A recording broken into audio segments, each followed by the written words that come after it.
The July heat in Rome was unlike anything Dr. Elena Romano had experienced in her 15 years of archaeological work. The air hung thick and sulfurous in the newly discovered catacombs beneath the Vatican, where centuries-old symbols carved into ancient stone seemed to pulse with an unnatural vitality. Her flashlight beam caught something unusual, a glistening wetness that shouldn't exist in these dry chambers. "Antonio, bring the spot lamp here," she called to her assistant, her voice echoing through the narrow passage. The young Italian researcher hurried over, hauling the powerful light they used for detailed examination work. As the bright beam illuminated the wall, Elena felt her breath catch in her throat. The carved symbols weren't merely wet, they were bleeding.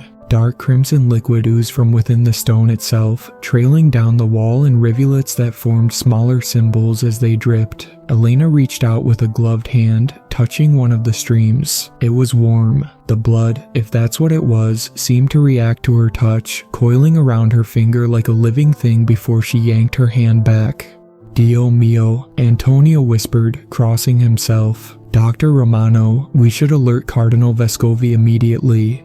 Elena nodded, but couldn't tear her eyes away from the phenomenon before her. In 15 years of studying religious archaeological sites, she'd seen her share of supposed miracles, statues that wept, relics that glowed, ancient texts that allegedly wrote themselves. All had scientific explanations, but this was different. The symbols themselves were unlike anything in the Vatican's extensive records. They appeared to be a hybrid of ancient Aramaic and something older, something that made her eyes hurt if she tried to focus on their curves and angles for too long. As she documented the discovery with her camera, the ground beneath their feet began to tremble. At first, it was subtle, barely noticeable among the usual vibrations of Rome's busy streets above. But it grew stronger, and with it came a sound that Elena would remember until her dying day. A deep, resonant hum that seemed to emanate from the earth itself, like the planet was groaning in pain. "We need to get out of here," she said, already packing her equipment. But as they turned to leave, both archaeologists froze. The passage behind them, which had led to these chambers for centuries, had changed. The ancient stone walls now bore more of the bleeding symbols, and in the beam of their lights, the blood was moving, flowing together to form words in modern Italian. "The gates are opening, they cannot be closed." The tremor intensified, and from somewhere deep below came a sound like laughter, if laughter could be made of screams. Elena grabbed Antonio's arm and ran, their footsteps echoing through the twisting passages as centuries-old dust rained down from above. They emerged into the Vatican's underground parking structure just as their phones began buzzing with emergency alerts. Similar tremors were being reported at religious sites across the globe. The Hagia Sophia in Istanbul, the Western Wall in Jerusalem, the Golden Temple in Amritsar, every major site of religious significance was experiencing the same phenomenon, and at each location, witnesses reported strange symbols appearing on ancient stones. In her office at the Vatican's archaeological department, Elena spread out photos from each site, her hands shaking as she connected the dots. The symbols, while appearing random at first glance, formed a pattern when viewed globally. They were coordinates, forming points of some massive shape across the Earth's surface. Her phone rang. Professor James McKnight from Edinburgh University, a colleague who specialized in apocalyptic texts across religions. "Elena," his voice was breathless, panicked. "Tell me you're seeing this. The symbols, they're exact matches to the ones in the Codex Gigas. The Devil's Bible wasn't a religious text, it was a warning." Before she could respond, another tremor shook the building, stronger than before. Books fell from shelves, artifacts toppled in their cases, and through her window, Elena watched as the sky above Rome turned an impossible shade of red. Lightning, crimson and wrong, began to strike at St. Peter's Square, each bolt leaving scorch marks on the ancient stones. The marks formed more symbols. Her computer chimed with an incoming video call from Father Michael O'Connor, the Vatican's leading expert on biblical apocalyptic texts. His face was ashen as he shared his screen, showing satellite imagery of the tremor sites. "Dr. Romano," he said, his Irish accent thicker with stress, "please tell me you're not seeing what I'm seeing." But she was. The coordinates formed by the symbols at each religious site, when connected, created a perfect pentagram spanning the globe, and at its center point, mysterious readings were beginning to spike. That's when the first portal opened in Jerusalem, and the screaming began. The world would never be the same. Elena stared at her computer screen, watching in horror as the first shaky footage appeared on news sites. The video, shot by a tourist at the Western Wall, showed the ancient stones cracking open, revealing a darkness that seemed to swallow light itself. And from that darkness, something was emerging. The footage cut out just as a clawed hand, easily the size of a car, reached through the void. Her phone buzzed again, this time with messages from colleagues at archaeological sites worldwide. Each reported the same phenomena: bleeding symbols, crimson lightning, and a deep, horrible sound that made people's ears bleed and drove animals mad with terror. In the Vatican's massive library, Elena and Father Michael worked frantically, pulling ancient texts that mentioned similar events. The Library of Babel spoke of a time when the underneath would become the above. The Dead Sea Scrolls contained warnings about the day of reversed borders. Even the mysterious Voynich manuscript, which no one had ever fully decoded, suddenly contained readable passages, as if the text itself had transformed to warn humanity of what was coming. "Look at this," Father Michael said, his finger tracing a line in a forgotten medieval text. "It speaks of signs preceding the Great Invasion, 3 days of tremors, blood from stone, the sky turning the color of fresh wounds. Sound familiar?" Elena was about to respond when all power in the Vatican went out. In the sudden darkness, she could hear screams from the square outside. She and Father Michael rushed to the window, and what they saw would haunt them forever. The sky above Rome had split open like a wound, and through that terrible tear in reality, they could see what lay beyond. It wasn't stars or space or anything comprehensible to human minds. It was a writhing mass of darkness filled with eyes and teeth and things that shouldn't exist. And it was reaching for Earth. The invasion had begun. The Israeli Defense Forces were the first to engage the entities emerging from the portal at the Western Wall. Their bullets might as well have been raindrops against the massive creatures that pulled themselves from the void. The footage, captured by military drones before they mysteriously failed, showed soldiers firing desperately at beings that defied description, towering forms of chitin and bone, wrapped in flesh that seemed to shift and change like oil on water. Elena watched the classified footage in horror from the Vatican's Emergency Command Center, established in the deepest levels of the papal archives. The basement halls, once filled with the world's most closely guarded religious secrets, now buzzed with activity as scholars and priests worked alongside military advisors and scientists.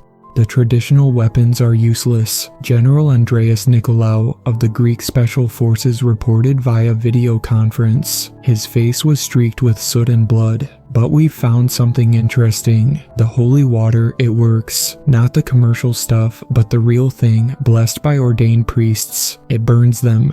Father Michael leaned forward, his eyes bright with revelation. "The ancient armories," he breathed. "Elena, remember what we found in the sub-basement last year? The sealed crates?" She did remember. They'd discovered a cache of weapons dating back to the Crusades, swords, spears, and arrows, all supposedly blessed by Pope Urban II himself. At the time, they'd been classified as historical curiosities. Now, she realized they might be humanity's only hope. But before they could act on this discovery, the ground shook with unprecedented violence. On the main screen, they watched as a new portal tore open in the heart of Istanbul. The Hagia Sophia, that ancient wonder which had served both Christianity and Islam, exploded outward as something massive burst from beneath its foundations. The creature that emerged stood taller than the ancient dome itself. It had 6 wings made of what looked like razor-sharp metal, each feather burning with unholy fire. Its face, or what passed for a face, contained multiple sets of eyes arranged in impossible geometric patterns. When it spoke, the sound shattered every window in a 5-mile radius. "The gates are open. The seal is broken. Your world is forfeit." The thing's voice transmitted through every electronic device worldwide, in all languages simultaneously. Children wept blood. The elderly dropped dead from sheer terror. Animals either went mad with rage or died on the spot. In Rome, Elena and Father Michael raced to the sub-basement armory, passing scenes of chaos as Vatican staff fled or huddled in prayer. The old iron door to the weapons cache had melted, revealing its contents. The ancient weapons glowed with a soft, pure light, the only natural-looking illumination in a world increasingly bathed in hellish red. "We need to understand what we're dealing with," Elena said, carefully lifting a sword that hummed with energy in her grip. "These aren't just random monsters. There's a hierarchy, an organization. The texts all agree on that." Father Michael nodded, already pulling ancient scrolls from his satchel. "The hierarchy of hell. We always thought it was allegorical. 9 circles, each with its own types of demons. But look at this footage from Jerusalem." The video showed smaller entities emerging after the initial giant creatures, humanoid things with twisted limbs and too many joints, moving with terrible purpose through the streets. They seemed to be organizing, directing the larger beasts like generals commanding troops. They're following a battle plan, Elena realized. This isn't just an invasion, it's a military campaign that's been planned for millennia. A deafening roar shook the archives. Through the basement's tiny windows, they could see St. Peter's Square filling with a writhing mass of smaller demons, things that looked like crosses between insects and humans, their chitinous bodies gleaming wetly in the red light. They were methodically attempting to breach the Vatican's walls, testing for weaknesses. "We need to get these weapons to people who can use them," Elena said, already texting coordinates to military contacts. "And we need to understand why this is happening now. What broke the seal? What changed?" Father Michael was about to respond when his tablet lit up with new footage. Similar portals were opening at other sites. The Cathedral of Santiago de Compostela in Spain, the Shrine of Fatima in Portugal, Notre Dame Cathedral in Paris. Each emergence followed the same pattern. First the giant herald beings, then the military commander types, followed by waves of lesser demons. But it was the footage from the Notre Dame portal that made them both freeze in horror. As the camera zoomed in on the Terran reality, they could see that beyond the portal wasn't just a realm of fire and brimstone. Instead, they glimpsed a vast city of impossible architecture where gravity seemed to work sideways, and massive shapes moved between buildings that violated every law of physics. "That's their civilization," Elena whispered. "Hell isn't just a place of torment, it's an entire kingdom. And they're not just invading, they're colonizing." The implications were staggering. This wasn't a simple supernatural event that could be handled with holy water and blessed weapons. They were facing an organized military force with technology and capabilities far beyond human understanding. A massive explosion rocked the building. Through the chaos of screams and running feet, they heard something massive walking above, its footsteps leaving cracks in the centuries-old ceiling. Dust and small stones rained down as the thing moved methodically through the Vatican's upper floors. "We need to move," Father Michael said, hastily shoving ancient scrolls and weapons into a reinforced case. The texts speak of safe houses, places consecrated with power so old even hell must respect it. "There's one beneath the Pantheon." Elena helped him pack, her mind racing. The bleeding symbols from the catacombs still burned in her memory. They weren't just warnings, they were coordinates, instructions. Whatever force had left them there had tried to prepare humanity for this moment. As they prepared to flee through the Vatican's ancient escape tunnels, Elena's phone buzzed one final time before all global communications went dark. The message was from her colleague in Edinburgh. Found reference in Codex Gigas. "They're not invading, they're running from something worse. God help us all." Then the ceiling collapsed and all hell broke loose. Literally, Elena and Father Michael barely escaped the Vatican through its ancient tunnel system, the sounds of destruction echoing behind them. The reinforced case of weapons and scrolls dragged between them as they navigated the narrow passages by the light of blessed candles, the only illumination that seemed to work reliably anymore. The tunnel emerged inside a small chapel 3 blocks from the Pantheon. When they finally surfaced, Rome was unrecognizable. The eternal city burned with otherworldly flames that cast no shadows. The sky had transformed into a perpetual twilight of swirling crimson clouds, occasionally parting to reveal that terrible alien cityscape looming above like a second heaven. Bodies littered the streets, some killed by the demons, others having taken their own lives rather than face the horror of this new reality. But not everyone had given up. As they crept through the ruined city, they found pockets of resistance, armed civilians wielding makeshift weapons, police officers who'd discovered that their grandfather's blessed rosary could keep smaller demons at bay, priests who'd armed themselves with crucifixes and holy water, protecting groups of survivors. The Pantheon still stood, protected by something older and more powerful than even the demons seemed to understand. As Elena and Father Michael approached, they saw lesser demons actively avoiding the ancient building, skirting around it like water flowing around a rock. "It's the foundation stones," Elena breathed, recognizing symbols carved into the base of the building. "They're not Christian. They're not even Roman. These are older, maybe Etruscan, but different." Inside, they found they weren't alone. The Pantheon had become a gathering point for others who'd recognized its safety: military personnel, religious leaders from various faiths, scholars, and common people who'd simply followed their instincts to this place of power. Among them was Dr. Isabella Rossi, an expert in pre-Roman religions and Elena's former mentor. "The old gods," Isabella explained, pointing to the symbols Elena had noticed. "Not the sanitized versions from mythology books, the real ones.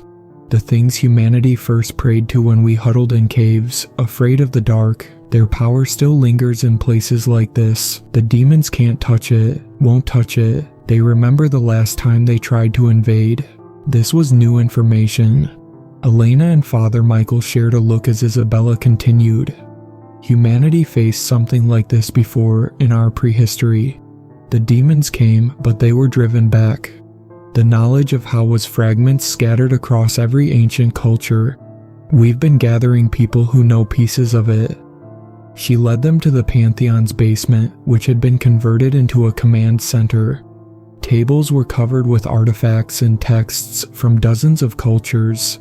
Native American dream catchers that spun on their own, detecting demon movements, Japanese ofuda that glowed in the presence of evil, African tribal masks that whispered warnings in long-dead languages.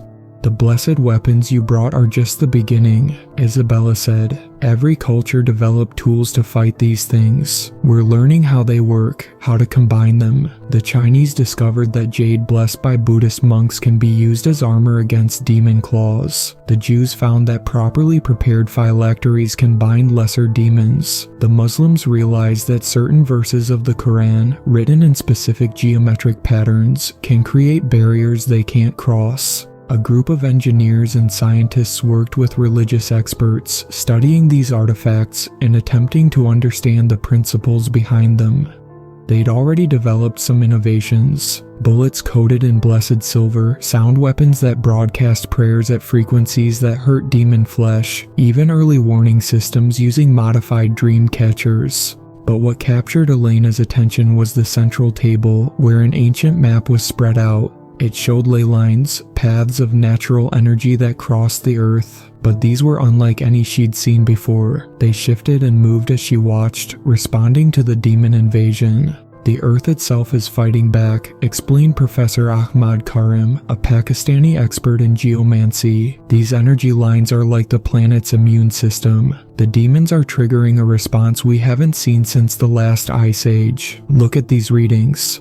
The professor showed them data from seismographs worldwide. The patterns were clear. The Earth's crust was shifting in ways that seemed to be actively working to seal the portals. But it wasn't enough. The demonic forces were too strong, too numerous. A massive explosion rocked the building. Through the ancient dome's oculus, they could see one of the 6-winged herald demons hovering above Rome, its geometric eyes scanning the city. For a moment, its gaze seemed to fix on the Pantheon, but then it moved on, as if unable to fully perceive the building. "We don't have much time," Father Michael said, unrolling one of the scrolls they'd rescued. The texts speak of a ritual, something that could close the portals, but the price. He paused, his face grim. "Tell us," Elena insisted. "It requires sacrifice. Not just blood or life, but something rarer. It needs souls willingly given, ones that are still pure despite knowing the full horror of what they face. And it needs them offered from consecrated ground at the center of the invasion." Isabella nodded grimly. "The Vatican. Where it all started. Where the biggest portal is still growing." The implications were clear. Someone would have to return to the Vatican, now the center of the demon's power on Earth, and willingly give their soul not just to death, but to complete obliteration. No afterlife, no hope of resurrection, total spiritual annihilation. Before they could discuss it further, the radio they'd jury-rigged crackled to life. Through the static, they heard a voice they recognized. General Nicolaou, somehow still alive in Greece. "Anyone listening, we found something in Mount Athos. The monks, they've been preparing for this for centuries. We have a weapon, but we need help understanding it. Is anyone out there? Is anyone still alive who can read ancient Greek?" Elena looked at Father Michael, who nodded. They had a choice to make. Try to reach Mount Athos in this possible weapon, or attempt the ritual here in Rome. Either way, humanity's time was running out. Through the oculus, they could see more portals tearing open in the blood-red sky. The demon city above was becoming clearer, more present in their reality. Soon the barriers between worlds would collapse completely.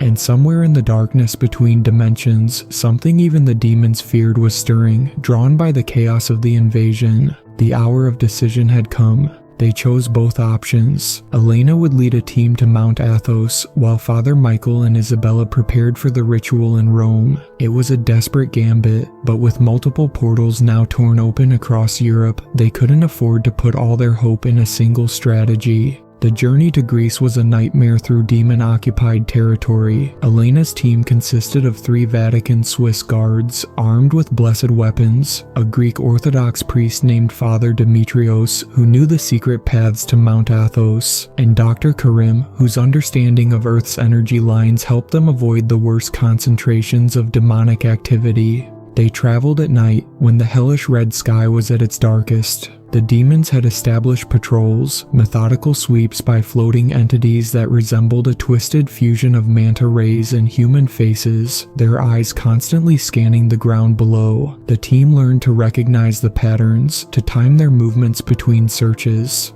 Through abandoned cities they crept, witnessing the transformation of their world. Buildings had begun to warp, twisted by hell's influence. Streets rippled like living things. In Athens, they saw a hospital that had become a grotesque parody of itself. The windows now resembled screaming mouths, the walls bled continuously, and the entire structure seemed to breathe.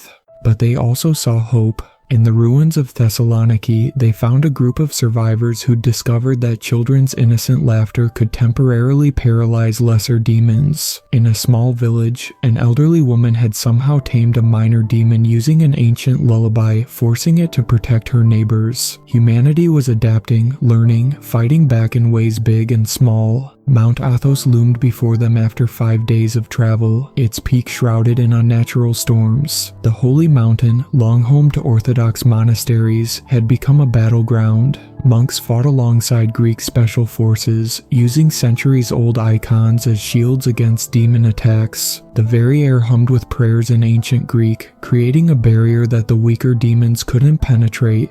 General Nicolaou met them in a fortified monastery near the summit. The once proud military man looked decades older, his face scarred by some supernatural attack that had left glowing marks across his skin, but his eyes burned with purpose as he led them to the monastery's deepest vault. "The monks have protected this for over 1,000 years, he explained, inputting a complex code into a surprisingly modern security system. They called it the Tear of Creation. The vault opened to reveal a single crystal suspended in a field of pure light. It was smaller than Elena expected, no larger than a palm, but looking at it made her eyes water. It seemed to exist in more dimensions than human minds could process, each facet showing a different reality. According to the texts, Nicolaou continued, it's a fragment from the moment God separated light from darkness. The monks believed it could be used to seal breaches between worlds, but using it requires someone who can read the original activation prayer and survive exposure to its pure energy. Elena stepped closer, analyzing the ancient Greek text carved around the crystal's containment field.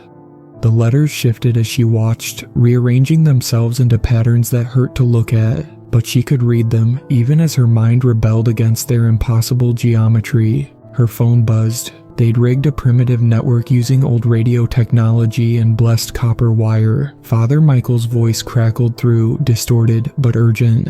Elena, the ritual. We've translated more. It's not about sacrifice, not exactly. It's about choice. The pure soul needed. It has to choose to take hell's power into itself. To become a bridge, but in reverse. Not to let them in, but to pull them back. She looked at the crystal, then at the text surrounding it, and suddenly understood. The crystal wasn't just a weapon, it was a lens, a focusing tool, and the ritual wasn't about death at all, but transformation. Before she could respond, the mountain shook. Through the monastery's windows, they saw something massive descending from the storm clouds, a creature that dwarfed the six-winged heralds. It had no fixed shape, its form constantly shifting between different nightmarish configurations. Where it passed, reality itself seemed to tear. They know we're here, Karim shouted. They can sense the crystal's power. The monks began an ancient chant, their voices raised in harmony as they activated defensive wards laid down centuries ago. Golden light erupted from lines carved into the monastery's stones, forming a dome of protective energy around the complex. But Elena barely noticed. She was transfixed by what she saw through the crystal glimpses of other realities, other battles. In one facet, she saw humans wielding powers like gods against the demon armies. In another, she witnessed a version of Earth where the invasion had been stopped before it began. And in one, most terrifyingly, she saw what the demons were running from. It was vast, incomprehensible, a thing of such cosmic horror that her mind could barely process its edges. But she understood now. The demons weren't just invading, they were seeking refuge. Their entire civilization was fleeing from something that devoured reality's whole. The mountain shook again. The massive entity above began to descend, its ever-shifting form resolving into something vaguely draconic, scaled with what looked like pieces of broken space-time. Each beat of its wings sent ripples of distortion through the air. Elena clutched the crystal, her mind racing. The activation prayer wasn't just words. It was a key to understanding the true nature of reality, and as the knowledge flooded into her mind, she realized why the demons had chosen this moment to invade. The walls between worlds were naturally thinnest now, weakened by something bigger than either humanity or demonkind. They weren't just fighting an invasion, they were caught in the middle of a cosmic war, one that had raged since the beginning of time. And the crystal in her hands wasn't just a weapon, it was a choice. Through the radio came Isabella's voice, teaching the ritual's words to survivors around the world. In Rome, Father Michael stood in the Vatican's ruins, preparing to attempt their desperate plan. And above Mount Athos, the thing that had once been the master of hell's armies descended, bringing with it a darkness deeper than the void between stars. The hour of humanity's final stand had arrived. The entity above Mount Athos blotted out what remained of the sky, its massive form defying comprehension. Each movement of its impossible limbs left tears in reality, showing glimpses of dimensions that human minds were never meant to perceive. Through the crystal, Elena saw its true form, a being that had once been hell's greatest prince, now twisted by exposure to the thing that pursued them across realities.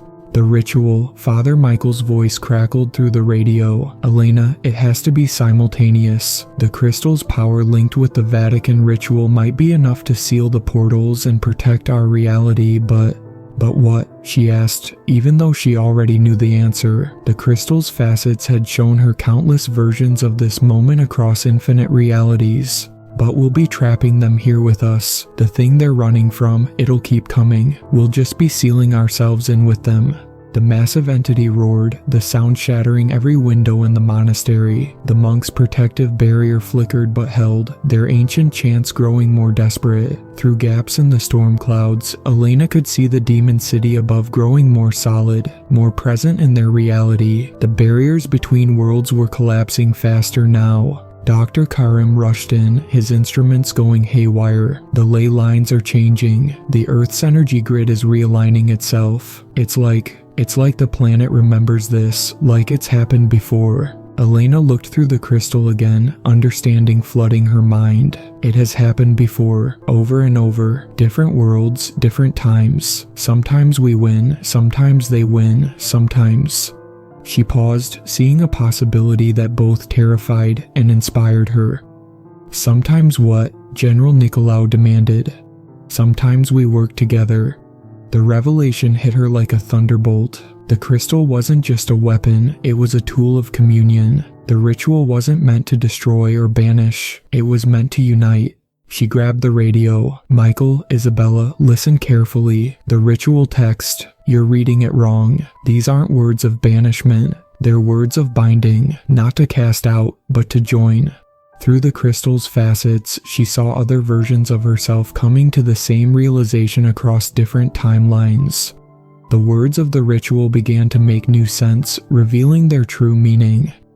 The pure soul needed for the ritual, she continued. It's not about sacrifice, it's about becoming a bridge between worlds, not to close the portals, but to transform them, to make a new reality, one where both our species can survive what's coming. The entity above them struck the monastery's barrier, causing the entire mountain to shake. But Elena barely noticed. She was seeing through the crystal's infinite facets, witnessing the pattern that repeated across realities. Humanity and demonkind, forever locked in conflict, while the true threat, the void between realities, grew ever stronger. They're not evil, she realized aloud. They're desperate. Their civilization is dying, just like ours will if we don't change this pattern.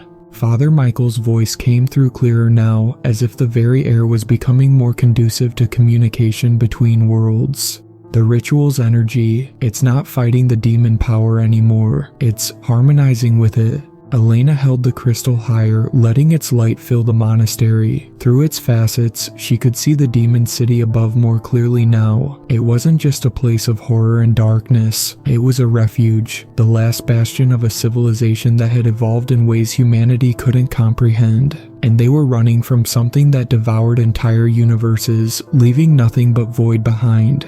The massive entity above them struck again, but this time, Elena recognized its attacks for what they really were. Not destruction, but desperation, a search for any solution to save its people. She began to recite the ritual's words, but not in the way they'd been translated before. She spoke them as they were meant to be spoken, not as commands, but as offerings. Not as weapons, but as bridges. The crystal's light intensified, shooting upward through the monastery's dome. Across the world, at every portal site, those who'd learned the ritual began to speak it in its true form. The words resonated across dimensions, carried by the Earth's own energy grid.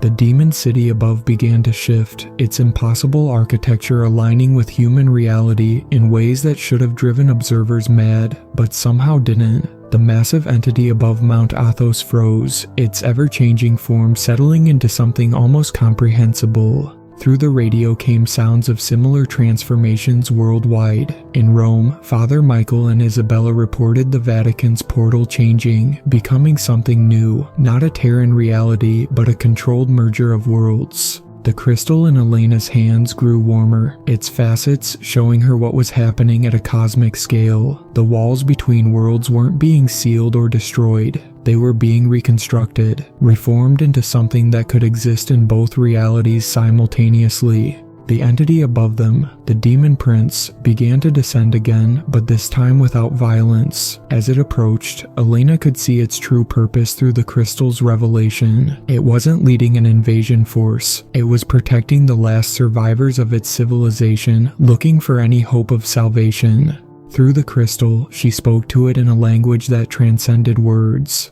She showed it what she'd seen, the endless cycle of conflict, the true enemy that consumed all realities, and the possibility of something new, a fusion of worlds that might, just might, be strong enough to survive what was coming. The prince answered in kind, its cosmic horror resolving into something that human minds could finally grasp. Not through sight or sound, but through understanding. It showed her its own visions of the void between realities, the thing that had already devoured countless worlds and was growing stronger with each reality it consumed. The choice became clear, not survival through conflict, but survival through unity. The crystal's power, combined with the ritual's true purpose, and the Earth's own energy grid, could rewrite the rules of reality itself. Elena looked at her companions, the monks who'd preserved this knowledge for centuries, the soldiers who'd fought against what they thought was pure evil, the scholars who'd sought understanding in humanity's darkest hour. She saw in their faces the same realization she'd come to. Together, she said, both to her human allies and to the vast intelligence hovering above them. The Prince of Hell answered with a gesture that transcended species, a sign of agreement that resonated through every portal worldwide. Elena lifted the crystal one final time, speaking the ritual's words in perfect harmony with Father Michael in Rome and countless others around the world.